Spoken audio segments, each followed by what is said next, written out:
राधे राधे। प्रेम से बोलिए गौरी पुत्र गणेश की जय। प्रिय भक्तजनों, इस बार वैशाख मास के कृष्ण पक्ष की संकष्टी चतुर्थी का व्रत 5 अप्रैल दिन रविवार को किया जाएगा। इस दिन विधि विधान से भगवान गणेश और चौथ माता की पूजा की जाती है और यह चौथ साल भर की सबसे बड़ी चौथ मानी जाती है। इस दिन विधि विधान से पूजा करके व्रत रखकर गणेश भगवान की पूजा करें और कथा अवश्य सुनें। और आज की इस वीडियो में हम आपके लिए लेकर आए हैं वैशाख चतुर्थी की व्रत कथा। श्रवण करते समय अपने हाथ में गेहूं के 7 या 9 दाने ले लें और इसके बाद कथा का श्रवण विघ्नहर्ता भगवान गणेश और चौथ माता का ध्यान करते हुए करें। कथा के अनुसार भगवान श्री कृष्ण युधिष्ठिर महाराज को इस व्रत की महानता के बारे में बताते हुए कहते हैं कि प्राचीन काल में रक्तदेव नाम के एक प्रतापी राजा थे। राजा की मित्रता यम, कुबेर और इंद्र आदि देवों से थी। उनके ही राज्य में धर्मकेतु नाम की एक ज्ञानी ब्राह्मण रहा करते थे, जिनकी 2 पत्नियां थी, एक सुशीला और दूसरी चंचला। सुशीला कोई ना कोई व्रत करती थी, जिस कारण उसका शरीर दुर्बल हो गया था। वहीं चंचला कोई व्रत नहीं करती थी और भरपेट भोजन करती थी। कुछ दिनों के बाद सुशीला को शुभ लक्षणों वाली एक कन्या हुई और चंचला को पुत्र रत्न की प्राप्ति हुई। कन्या की सुविधा देखकर चंचला सुशीला को ताना देने लगी, अरे सुशीला, तुमने तो इतने व्रत और उपवास किए हैं, जिसकी वजह से तुम्हारा शरीर कमजोर हो गया और फिर भी एक कमजोर सी कन्या को जन्म दिया है। मुझे देख, मैं कभी व्रत आदि के चक्कर में ना पड़कर हष्ट पुष्ट बनी हुई हूँ और वैसे ही स्वस्थ बालक को भी मैंने जन्म दिया है। चंचला की बातें सुशीला के हृदय को चुभने लगी। फिर वैशाख चतुर्थी के दिन सुशीला ने पूरे भक्ति भाव के साथ संकटनाशक गणेश चतुर्थी का व्रत किया। व्रत से प्रसन्न होकर गणेश जी ने उसे दर्शन दिए। गणेश जी ने आशीर्वाद देते हुए कहा, हे सुशीला, तेरी कन्या के मुख से मोती और मूंगे प्रवाहित होते रहेंगे और तुझे वेद शास्त्र वेदता एक पुत्र भी होगा। वरदान देने के बाद विघ्नहर्ता गणेश भगवान अंतर ध्यान हो गए और भगवान से मिले वरदान के अनुसार उस कन्या के मुंह से मोती और मूंगे झड़ने लगे। कुछ दिनों के बाद सुशीला को एक पुत्र की प्राप्ति भी हुई, लेकिन दुर्भाग्यवश कुछ दिनों के बाद उनके पति धर्मकेतु का स्वर्गवास हो गया और उनकी मृत्यु के बाद चंचला घर का पूरा धन समेटकर दूसरे के घर में जाकर रहने लगी। लेकिन सुशीला अपने पति के ही घर में रहकर अपने पुत्र और पुत्री का पालन पोषण करने लगी, क्योंकि सुशीला की कन्या के मुंह से मूंगे मोती झरा करते थे। इस कारण से उसके पास काफी धन एकत्रित हो गया। इस कारण चंचला सुशीला और उसके परिवार से ईर्ष्या करने लगी। एक दिन उसके मन में उनकी हत्या का कुविचार आया और इसी हत्या के उद्देश्य से चंचला ने सुशीला की पुत्री को कुएं में धकेल दिया। कुएं में गणेश जी ने सुशीला को पुत्री की रक्षा की और वापस माता के पास भेज दिया। कन्या को जीवित देखकर चंचला का मन उद्वेलन हो उठा। वह सोचने लगी कि जिसकी रक्षा स्वयं भगवान कर रहे हो, उसे भला कौन मार सकता है।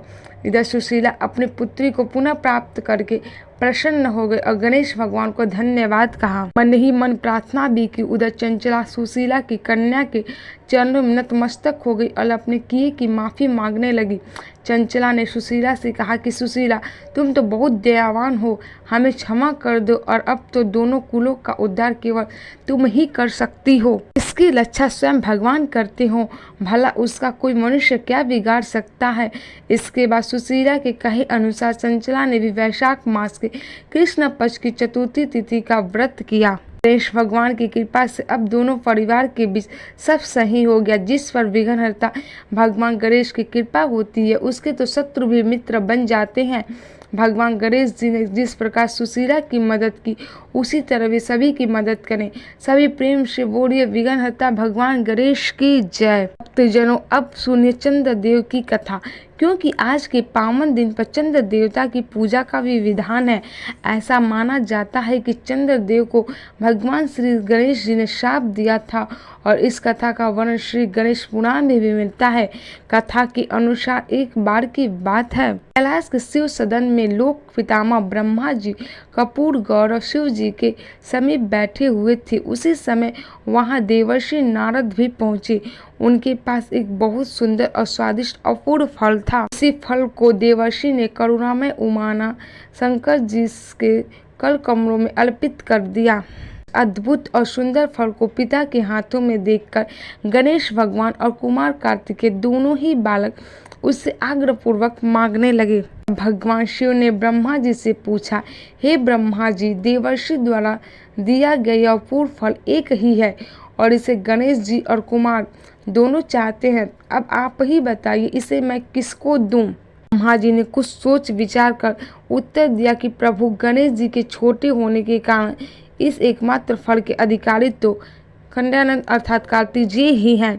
फिर शंकर जी ने वह फल कुमार कार्तिकेय जी को दे दिए, किंतु पार्वती नंदन गणेश जी सृष्टि ब्रह्मा जी पर कुपित हो गए। लोक पितामह ने अपने भवन पहुंचकर सृष्टि रचने का प्रयास किया तो गणेश जी ने अद्भुत विघ्न उत्पन्न कर दिया। अत्यंत उग्र रूप में विधाता के सम्मुख प्रकट हुए विघ्नेश्वर के भयानक स्वरूप को देखकर अब ब्रह्मा जी भयभीत होकर कांपने लगे। गजानन की विकट मूर्ति, विचित्र रूप और ब्रह्मा जी का भय और कंपन देखकर चंद्रदेव अपने गणों के साथ हंस पड़े। हाल कल्प में भगवान के अनेकों अवतार होते रहे हैं और भगवान अवतार ग्रहण कर लीलाएं करते हैं। वेद के अनुसार इस लीला को कुछ और तरीके से भी कहा जाता है कि एक बार श्री गणेश जी अपने वाहन मूषक पर भ्रमण करते करते चंद्रलोक चले गए। वहां पर अचानक श्री गणेश जी मूषक से गिर पड़े। यह देखकर चंद्रदेव अभिनवश हंसे पड़े। फिर एक बार कुबेर देव भगवान शंकर तथा माता पार्वती जी के पास भोजन का आमंत्रण देकर कैलाश पर्वत पर पहुंचे।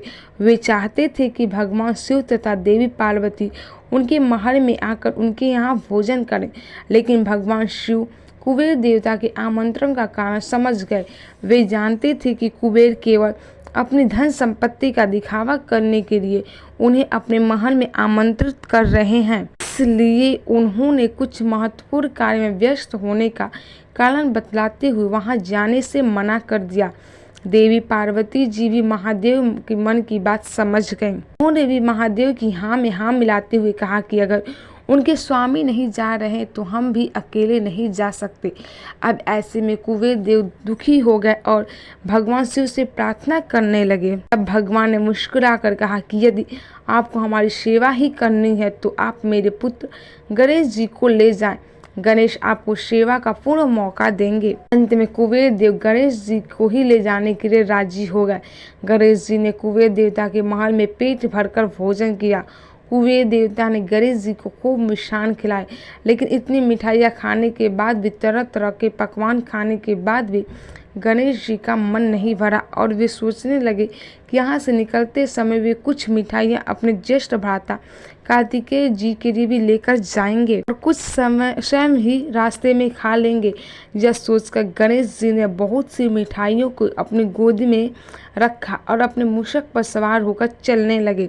तभी गणेश जी के मूषक ने मार्ग में एक सर्प को देख लिया और वह भय से उछल पड़ा। इसी कारण गणेश जी अपना संतुलन खो बैठे और नीचे धड़ाम से गिर पड़े। परिणाम स्वरूप उनकी गोद में रखी सारी मिठाइयाँ भी धरती पर बिखर गईं। गणेश जी अपनी मिठाइयों को एकत्रित कर ही रहे थे कि उन्हें किसी के हंसने की आवाज सुनाई दी। उन्होंने यहाँ वहाँ देखा तो कोई नहीं दिखाई दिया, लेकिन हंसने की आवाज लगातार आ रही थी। जैसे ही गणेश जी ने हंसने की दिशा में अपनी दृष्टि घुमाई तो उनकी दृष्टि आकाश पर पड़ी। वहाँ उन्होंने चंद्रदेव को हंसते हुए देखा। अब तो गणेश जी विचार करने लगे कि उनकी मदद करने के स्थान पर चंद्रमा उनका मजाक बना रहा है। चंद्रमा को हंसते देखकर अब तो गणपति को बड़ा क्रोध आया। उन्होंने तुरंत चंद्रदेव को शाप दे डाला कि चंद्र, अब तुम किसी के देखने योग्य नहीं रह जाओगे। अगर किसी ने तुम्हें देख लिया तो वह पाप का भागी होगा। और गणेश जी के मुख से निकला वह श्राप देखते ही देखते हकीकत में बदल गया। संपूर्ण आकाश में अंधकार छा गया। यह देखकर चंद्रमा गणेश जी की शरण में जाकर बोला, हे दुख हरता, मुझसे बहुत भारी भूल हो गई है। तो अभिमानवश मैंने आपका परिहास किया। अगर मेरी रोशनी ही चली जाएगी तब तो मेरा अस्तित्व ही खत्म हो जाएगा और मुझे अपने किए का एहसास है। कृपा कर मुझे क्षमा करें भगवान और अपना श्राप वापस ले लीजिए। चंद्रमा की क्षमा याचना सुनकर और उसे शरणागत होते देखकर गणेश जी का क्रोध कुछ शांत हुआ और उन्होंने कहा कि अपना श्राप तो मैं वापस नहीं ले सकता, परंतु तुम्हें एक वरदान भी देता हूँ।